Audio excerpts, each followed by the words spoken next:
Coming up in today's Indonesia, the candidates are working the crowds. Who's leading the race for president? Our Business Watch tracks the global goals of a colorful batik designer. And swimming with jellyfish in East Kalimantan. No sting, no worries.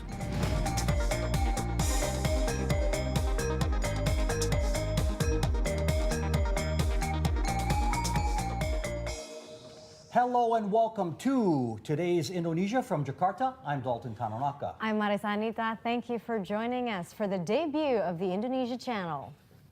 We are less than 1 month away from choosing the country's next leader. And the top two candidates offer two very different backgrounds and styles. The Indonesia channel's Andrew Trigg reports.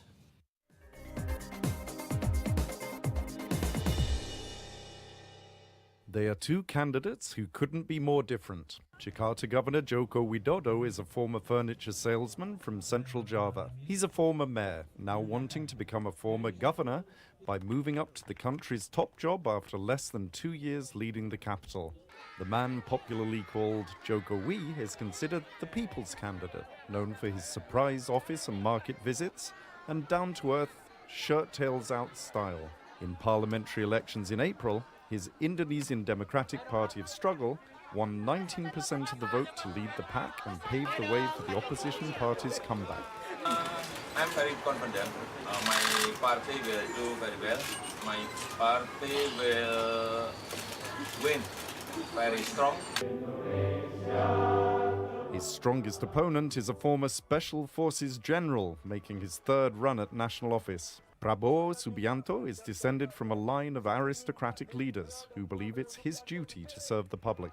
After self-exile in the Middle East following the fall of the Suharto government in which he served, Subianto returned to fight for what he says Indonesia needs to be great. Clean government.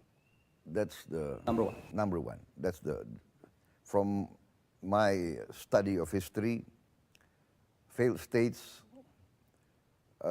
come about by corruption.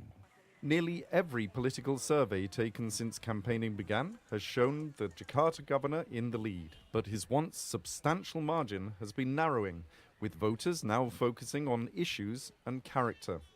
We hope to have a leader who's able to put the country into the forefront, to be in the same at par level with the other developed countries in the country, which means that we have to pay attention to the restructuring of the legal system. Indonesia sekarang harus punya pemimpin yang jujur dan harus bekerja dengan ikhlas dan bekerja keras untuk kepentingan rakyat.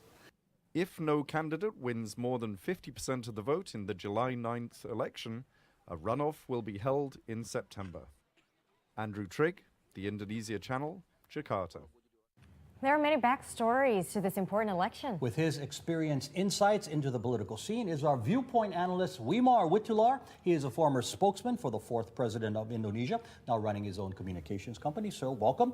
Off the top here, how close could this race be? It's getting closer, but it's still not close. I mean, I will not cite the figures. Everybody knows the figures. But as is usual in the last phases of the elections, they're catching up. Prabowo is catching up to Jokowi, but I don't know if he'll make it before the elections. Okay, now for those watching without knowledge of Indonesian politics, the PDIP is the party of the daughter of the country's founding father, Sukarno. So do you think Megawati will be the power behind the man if Jokowi wins? Because that's a criticism, right? That's been the... I don't think so, because the people are ready to move on beyond the old symbols and old names. But is she ready to move on? That's the question. Well, she will be after the election is done, because the presidential election is about one man, one vote for the president. So she'll have to shape up. And it's between Prabowo and Jokowi, not between Gerindra and PDIP.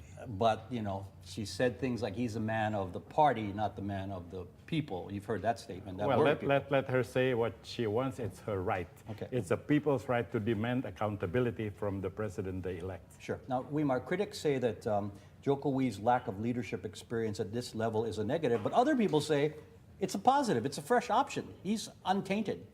Yes, and also he has shown leadership in fixing up this very messy market at Tanah Abang, in firing one of the mayors of Jakarta because he was not doing well. in also firing the transportation head. So he's done a lot of actions.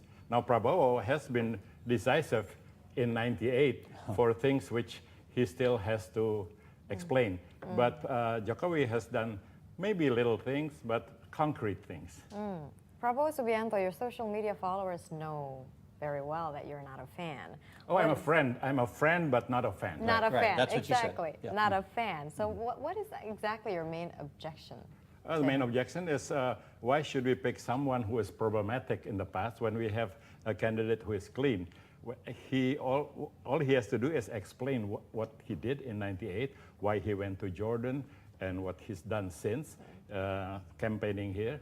So it's a bit opaque, not transparent. Whereas the other side, you know, they show all their warts and all their... Yeah, the general has not been brought up on charges. He's never been tried in court, right? But you feel he hasn't satisfactorily answered. Well, he hasn't satisfied the Human Rights Commission when they invited him, and he hasn't submitted himself to critical scrutiny. I don't know if the reporters, you being one of them, have had the chance at him, but if I were him, and of course I'm not him, we think different ways, I would grab every chance to explain myself before he plunges, because I think it's good that we have a democracy and it's functioning very well up till now. So once the election is done, there will be no second guesses. If people vote against him, that's it. He doesn't have to explain himself, nor can he rise up again. If he wins, I don't know, that's hypothetical. But if we give him the benefit of the doubt, do you think he could surprise you and turn out to be the decisive and fair leader that Indonesians say they want? That would be a big surprise. So I Yes? have to be honest, he will surprise me. I hope he does that, but I don't think, well, I don't know. That's hypothetical, I said. Will he win? I mean, if he wins, then we hope, as residents of this country, that it's not as bad as his harshest critics say. Of course. And that, you know, we get somewhere in the middle. I would say, like in a football game, may the best team win. And if he wins, all glory to him. But let him not take away our civil liberties, freedom of the press, television, and all the various... You don't really think he'll do that. I mean, that's going back to pre-New Order days. I am just so afraid he might. Okay. I'm so afraid he might. Because if people raise a fuss, he will say, enough of this noise. Let's control the stations. Okay, different world we live in now. There are a lot of external factors. But let me ask you this, Wimar. What qualities then, last question, must our next leader have to lead this country during its growing role in politics and the economy?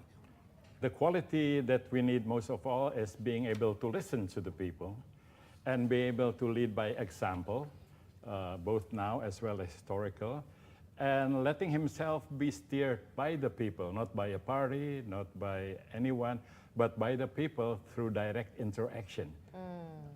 That's communication. Not because I'm a communication guy, but I think communication is the secret, not anything else. So moving closer to a true form of democracy where there is back and forth between the people who are Yes, and I think we're getting there. I think we're getting there. These elections will be a testimony to the success we have achieved in our young democracy. All right, viewpoint analyst Wimar Witelar, thank you very much for those insights, Thank and we'll you. see you again next time. I hope so. Thank you very much. All right, okay. From